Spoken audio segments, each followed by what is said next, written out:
Hey guys, happy Monday. Coach Lacey here from Deuce Venice, gonna go over our workout of the day. First part is a dynamic progression. This is gonna have a lot of unilateral or single leg jumping and landing mechanics. So make sure you warm up that single leg balancing before you begin. A couple things you can do with that is the snap down drill I had showed you previously. Right, we're thinking about sending our hips back and down to catch. So we can focus on sticking the landing and really working on the stretch of that hamstring. Then what we have is going to be a conditioning piece in the form of sprinting, but this time you're going to go out and find a hill and go through those sprint progressions there.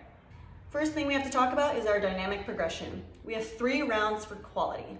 At the beginning of each round, we have 10 total reps of a single leg bound with a 90-degree turn.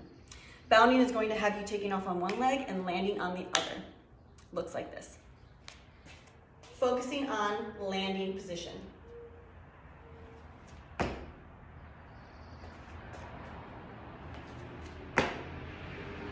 Next movement in our dynamic progression is the lateral plyo pop off.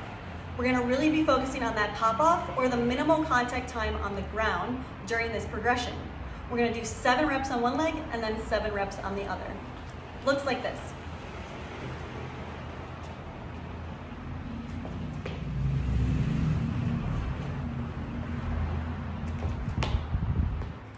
Final movement in our dynamic progression is going to be the kneeling jump into a vertical jump. We really want to focus on our landing position in the kneeling jump so we can set ourselves up for success in that vertical jump. Still focusing on our landing mechanics here. This is going to be 4 reps per round. 1 rep looks like this.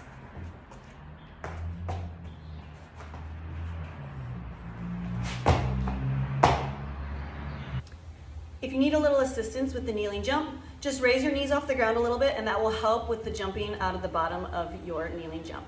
Looks like this.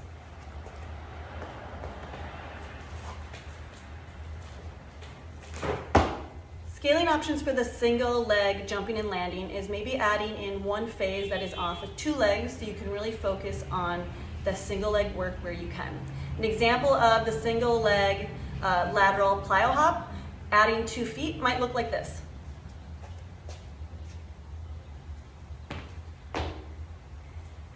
Still focusing on that quick pop off, but you're starting a little bit more of a stable position and landing back at a stable position as well.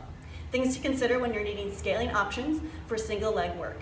Final part of our day is going to be our sprint progression. We've now added a hill element to this sprint. You're now going to be sprinting for 8 seconds, and we're wanting to find something with an incline. What this is going to force us to do is work on that ankle lean. We're not going to break at the hips. Leaning forward from our ankle, not reaching here, all while keeping this neutral. What this is going to do is make it feel like we're in that first drive phase a little longer because we have to fight that lean in the hill. All right, guys, that's what we've got for you today. As always, if you have questions, you can always reach out to me, any of the Deuce Gym locations, your coach, or the guys over at Project Speed, and they can help you out with today's programming.